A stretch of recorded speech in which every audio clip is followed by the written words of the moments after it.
Greetings from the DPOinBOX Academy. How can a data protection officer tackle target risks using DPOinBOX? For example, a new digital platform or a mobile app the company is taking on to digitalize. Hello everyone. A very relevant question was brought up by an attendee during the recent DPOinBOX webinar. It was, can you show how a DPO can tackle project risks? Example, new digital platforms or a mobile app a company is taking on to digitalize. We'll make a few assumptions before I go to show the process. We shall assume that the company is in the hotels industry in Singapore and has an established data protection management program, DPMP, wherein the organization has identified and documented the personal data inventory. As you can see in the screen right now that's coming up. So let me just go down the screen. There you can see the various personal data that's being collected and the various departments that are collecting the personal information, which we call the data inventory of the organization. And then the various departments and the processes in these departments that are using or handling personal data.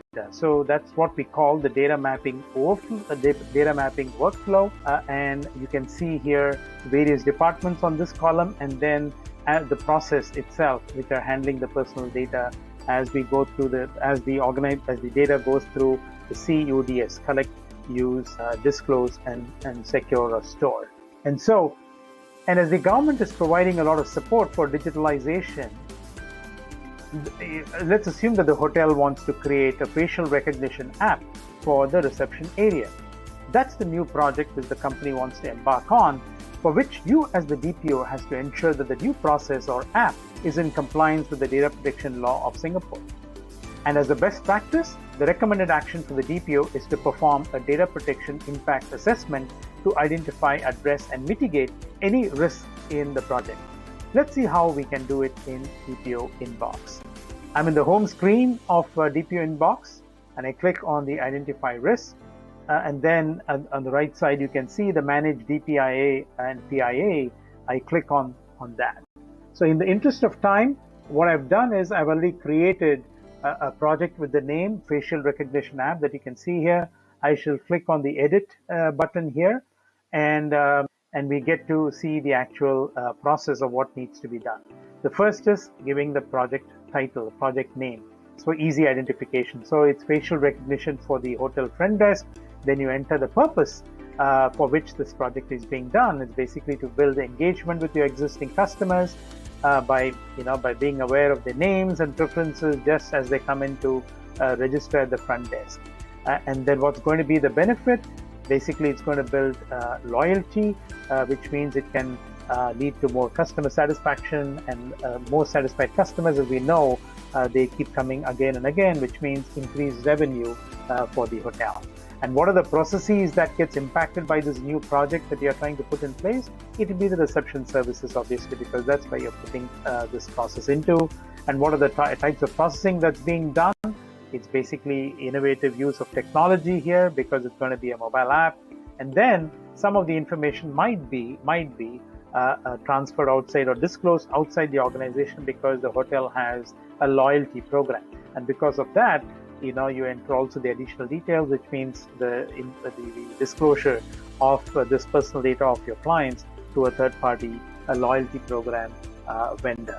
So once that is done, then you go to what is called the risk assessment. And the risk assessment is done on multiple areas. The first one being the data protection principles under the jurisdiction that the hotel or any company is working under. So in this case, you look at this particular reception services process, because that's the process that's going to get impacted, and it quickly maps into the various data protection principles Singapore, because that's the act jurisdiction that's the hotel is working on. And you can see here, one of the things I want to show is the red chiclets here, which means some action, some activity has to be done, some treatment of the risk has to be done to ensure compliance, right? So that's the first one that is done. And then once we are aware of this, then you click on what is called the risk and control. First thing that needs to be done is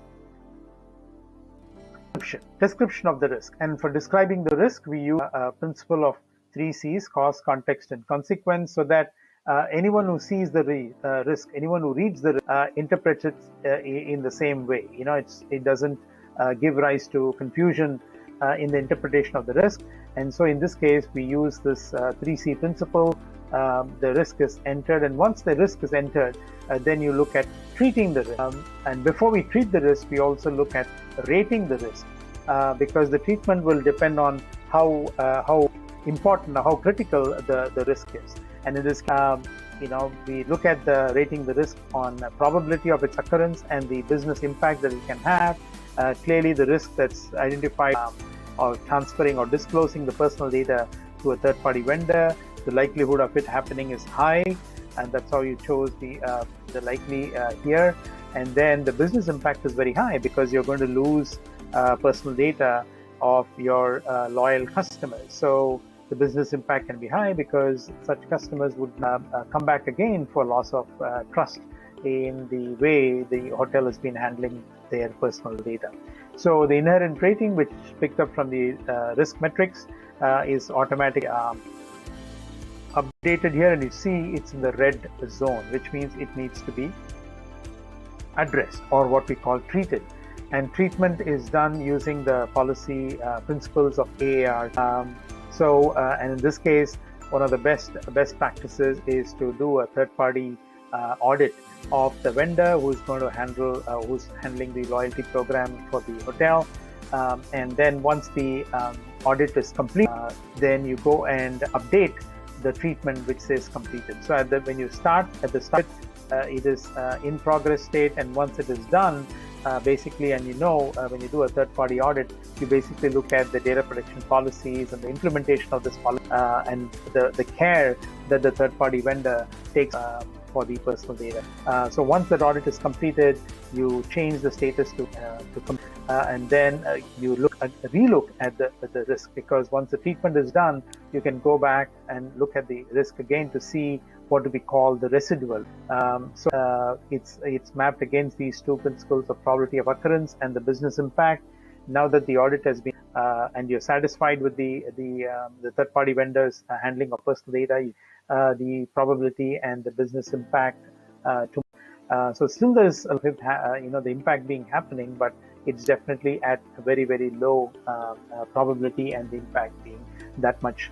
And then once that is done, you can add what we call the evidences, the files, the evidences, the fact that you have done a third-party audit, the fact that you got the audit report. All that can be attached to this particular document as a proof of what is being done. So this definitely demonstrates accountability. And once that is done, you go and so you can put your own inputs into the review document, and once that is done, you send it up to the management for their review and their approval. And then once that is done, you get the final for data protection impact assessment for this particular new project that the organization is wanting to venture. And that's one does a data protection impact audit. As you can see, we put the data.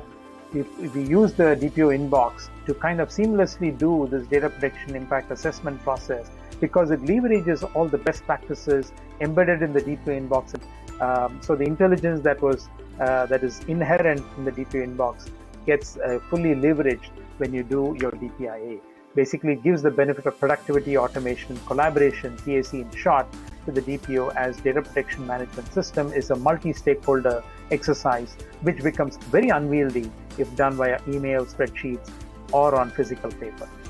So in closing, I just want you to remember DPOinBOX for PAC in DPNP. Thank you for your attention. I hope this has been useful to you. For data protection at your service, keep the questions and feedback coming. Till next time.